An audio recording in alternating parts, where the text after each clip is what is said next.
The Southern 500 is underway.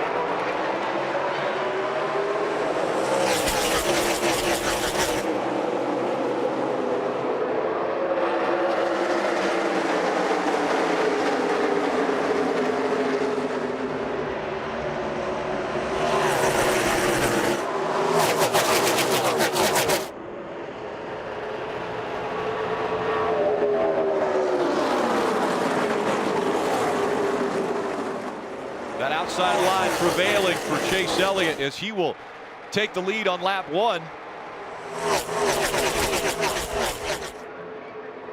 Denny Hamlin, that outside lane is just rolling right around him. It's going to go fall all the way back to 4th. We'll have to watch that all night long.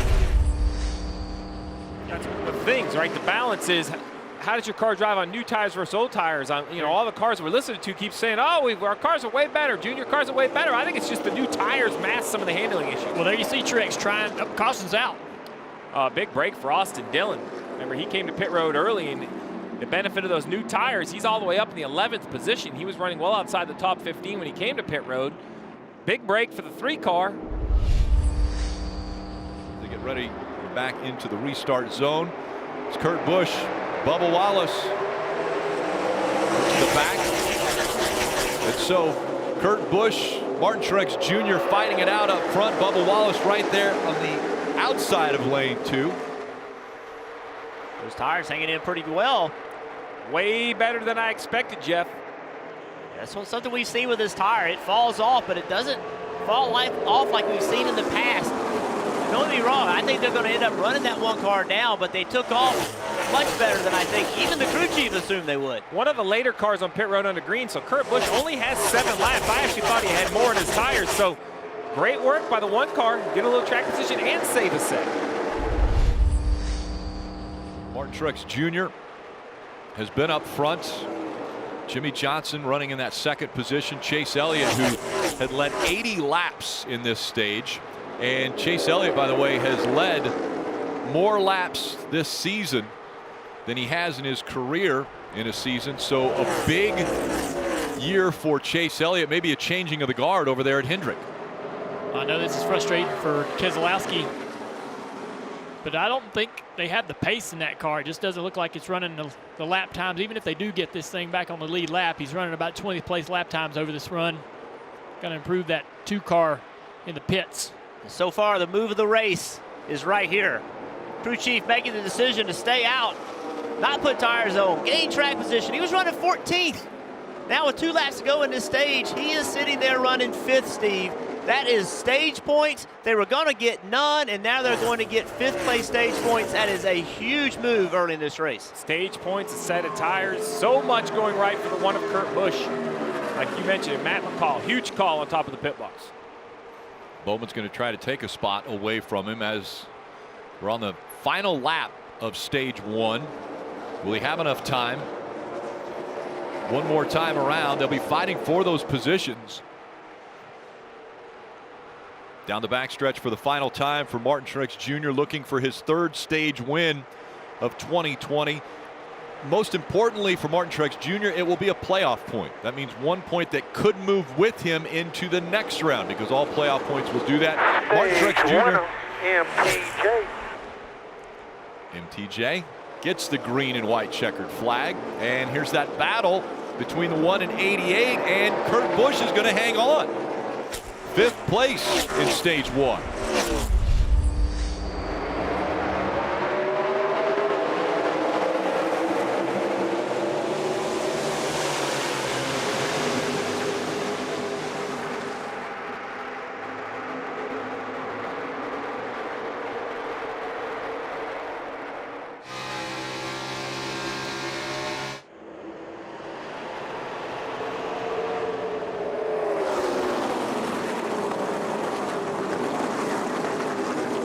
Denny Hamlin almost cleared his teammate off turn 2. Couldn't quite do it.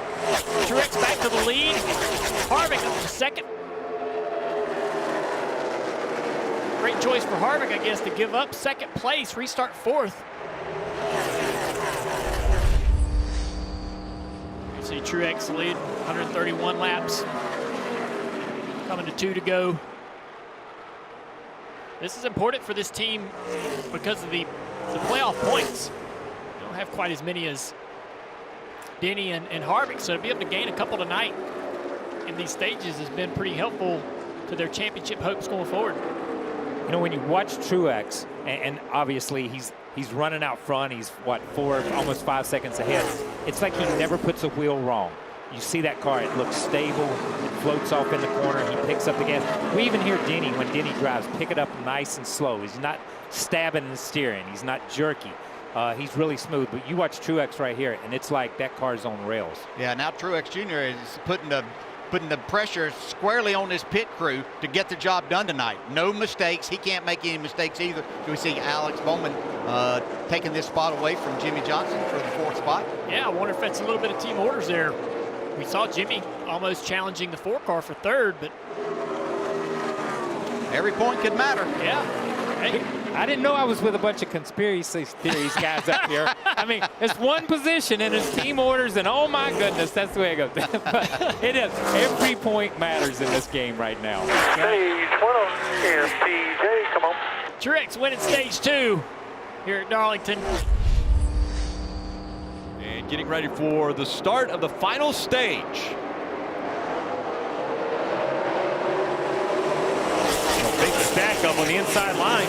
Yeah, messy restart for a lot of guys. It looks like there's some trouble on the car back here. The 32. Yeah, Spoken got into the back of somebody there. Yeah, knocked the radiator out of that car. Or LaJoy. So LaJoy looks like he's going to have to maybe limp it around and see if he can get it to pit road. Alex Bowman hanging pretty tight on that inside lane. Seen this outside lane prevail on most of these restarts. Alex doing a nice job hanging in there. And that inside seems to hang there for a couple corners. Off of turn 4, running that inside line on new tires. Just you can't carry the speed down the straightaway. Now Truex has lost his track position. He had the lead. Now his car is going to drive completely different behind another car. Did they make the adjustments that they needed to make? That's one disadvantage in leading the race. You don't have that look at running behind good cars and not having that clean air. Now Martin Truex Jr. is having to deal with it. Well, damage on the back of this 22 car. Somebody has gotten in the back of this 22. I think that was part of that restart issue. We saw with all those cars fanning out to the inside. Somebody hitting that 22 car. How about it, Steve? What kind of damage is that in regard to the speed of the car? Well, I mean, the spoiler and deck lid's still attacked. The left rear quarter panel being shorter is okay. I'm not sure I've ever had one in the wind tunnel quite like this. It'd be hard to say exactly what happens. My bet would be on the 32. We saw the radiator knocked out of LaJoy and the rear bumper knocked out of the 22. Those are probably matched up pretty good, I bet, Jeff. Hey, worried about that deck lid, how disconnected it is. So let's go back and look on this restart. See, way back here in the back, Logano laying back, and they all check up, and he gets checked up, but Corey LaJoy cannot. Hit him really hard. It's like a glove. One smashed in nose, one smashed in rear bumper. And that's the hits just keep coming. Logano hasn't had a great race up to that point, and now obviously with the damage to the back, that will affect maybe the pit stop a little bit when they go to change those left side tires. Rick, I think that's a great point. His lap times are pretty good, but that left rear quarter panel is almost covering the tire. It's going to be very difficult to push it off. And as we've been looking at the 22 of Logano, here comes the 19 of Truex. Patient behind Hamlin. Yeah, the 11 almost in the fence. Caution's out. And caution, this one's going into the wall. The 38 of John Hunter Nemechek, the young man from Mooresville. You saw the sparks flying before he got into the wall, but a lot of damage. That is a lot of damage. Yeah, Joe's son. He was running 20th. Matt DiBenedetto may be the free pass right here. Maybe the first car lap down. And did you hear that? The young man just said 100% my fault. Yeah, it must have not been clear or something. He's not the first at Darlington to wreck one. No, not a good night for John Hunter, but John Hunter's had a really good year, representing himself well. And sure enough, we are hearing that Matty D is the free pass. So a bad break for John Hunter, a good break for Matty D. Final stage underway. The first race of the playoffs. Kyle Busch on that bottom lane. Going to clear Denny Hamlin right there. Going to jump up in front of him. Now taking a look at Truex, trying to drive underneath him. For the Strong lead. move. Here he comes. Kyle Busch to the inside. Martin Truex Jr. on the outside. Momentum carries him past. Now he's wanting to hear clear. Take that outside lane. Make Hamlin cross you over. Hamlin's going to have the bottom. Little side draft trying to slow him down. Now trying to stay even with him on corner entry. Beat him through the middle.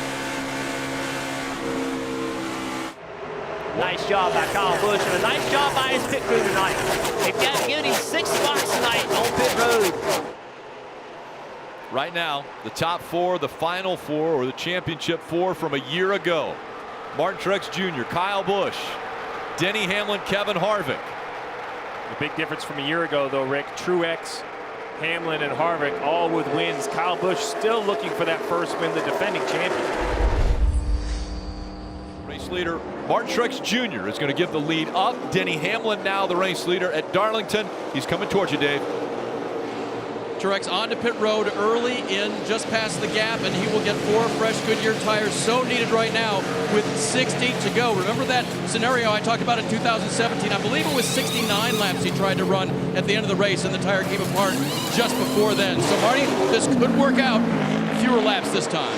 His teammate Kyle Busch coming down pit road. Meanwhile, Denny Hamlin stayed on the racetrack. Kyle has been very happy with the handling of the car. He came in second behind his teammate Truex Jr. Going to be 4 fresh Goodyear tires here for Kyle Busch. The crew has been outstanding all night long. Jeff Burton mentioned it a moment ago. They have gained him 6 spots on the track. He leaves pit road while Hamlin goes by one more time. Still on the racetrack.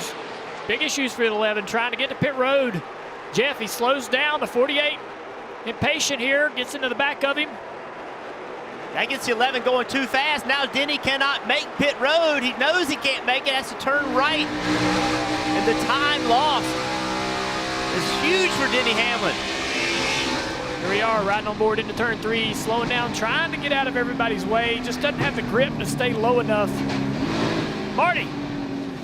Oh, such a killer for Denny Hamlin. And this has happened to the 11 car here in this race before at Darlington, and this late in the race as well. With 58 to go, this is going to lose him a ton of track position, and nobody will know until this stop is over with. Outside, Chase Elliott inside. Martin Truex Jr. And right away, Austin Dillon moves up to the top of the racetrack, going through 1 and 2. Yeah, I think Martin Truex Jr. on that bottom. The best that bottom's been able to do is about 4th place.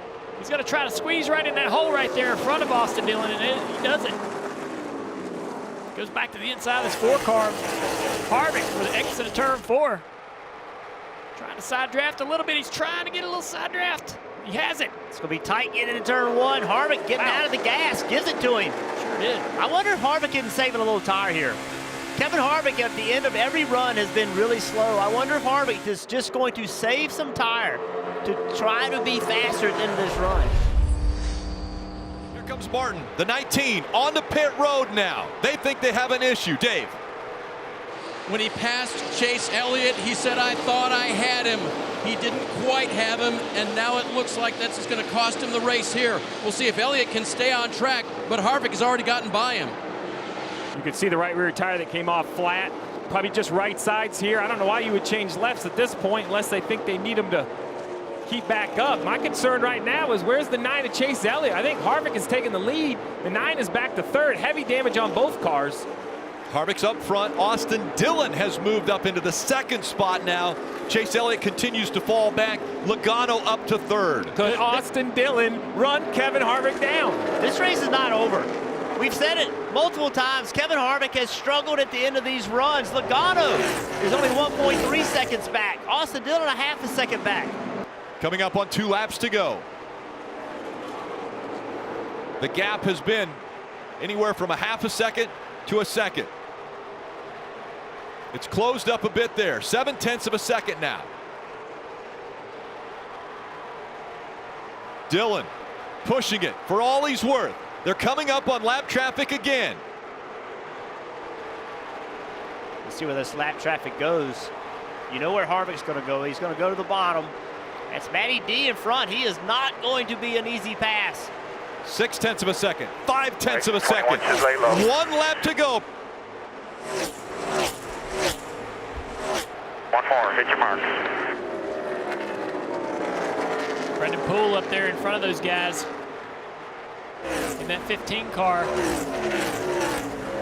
Crew Chief Rodney Childers said we have to prove ourselves. He wants to concentrate more on calling the races. Well, when you win 7 races, on the bottom of the racetrack, Kevin Harvick trying to hold up Austin Dillon. The last charge by Dillon. He comes off a 4. Harvick's still going to win. Harvick wins the Southern 500. What a fight! Way to fight! Heck yeah! I don't even know how we did that. Great job! Well, the first thing I want to say is welcome back, fans. Woo! This interview is a hell of a lot more fun with you guys up there. I just want to say thank you to everybody from NASCAR, all of you fans here in South Carolina. Got to thank Busch Beer, Mobile One, Hunt Brothers Pizza, Jimmy John's, our Ford Mustang, everybody at Stewart Haas Racing. Just wound up fighting all night long. This Busch Beer Ford Mustang wasn't where we wanted it to be, but leaders got tangled up there, and next thing you know, we were racing for the win.